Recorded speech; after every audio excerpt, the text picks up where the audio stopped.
She's got this podcast, $25 million she got paid from Spotify to do this podcast. And so her first podcast was Serena Williams, where Meghan talked about what a victim she's been her whole life. She's a princess, but she's a victim.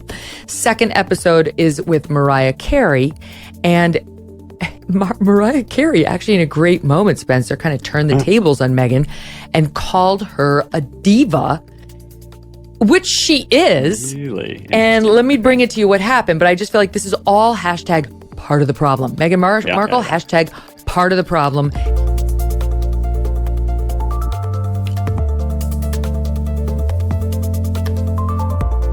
And I think that's really important for people to remember, that there might be this persona. And yes, the diva thing we can play into. I mean, it's not something that I connect to, but for you, it's been a huge part of your... Give us diva moments sometimes, Meghan. What kind of diva moments do I give you? Don't act like you. It's also the visual. It's the visual. A lot of it's the visual. Because that's the thing. I associate it differently. Well, I know, but let's pretend that you weren't so beautiful and didn't have the whole thing and didn't often have gorgeous ensembles. You wouldn't get as much diva stuff. I don't care. I'm like, when I can, I'm going to give you diva.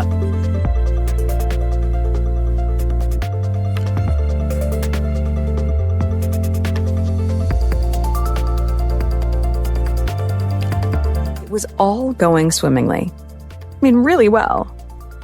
Until that moment happened, which I don't know about you, but it stopped me in my tracks. When she called me a diva. You couldn't see me, obviously, but I started to sweat a little bit. I started squirming in my chair in this quiet revolt. Like, wait, what? No, what? Huh? But how could you? That's not true. Why would you say that? My mind genuinely was just spinning with what nonsense she must have read or clicked on to make her say that. I just kept thinking in that moment, was my girl crush coming to a quick demise? Does she actually not see me? So she must have felt my nervous laughter, and you all would have heard it too. And she jumped right in to make sure I was crystal clear. When she said diva, she was talking about the way that I dress, the posture, the clothing, the quote-unquote fabulousness as she sees it.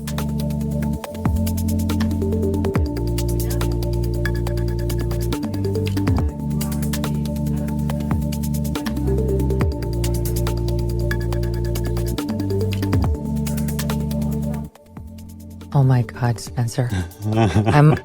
I'm gagging on the narcissism. Yesterday, she compared herself to Nelson Mandela. And now today, we have to deal with this. She can't understand why anybody would think she's a diva. I mean, let me count the ways. As, during the Queen's Jubilee, she's making sure to put the window down so everyone can get her photograph, right? As she's always got to be wearing Princess Diana's jewelry, as she's got to have just the right angle and photographer, and she'll only deal with this certain stenographer, press guy, Scobie, whatever his name is. She sues every magazine who writes something negative about her. She pulls the meanest comment about herself, tries to blow it up into what a victim she's been because she's only used to the good things being said about her. I mean, the fact that she didn't want to live in the royal cottage and the Frogmore, it wasn't good enough for her. They had to redo it on the taxpayer dime. She didn't pay. All of it. I could keep going. And now to be like, the indignation. You have me. Thank God it was just about my appearance. Yeah, thank God. That I understand. Look at me.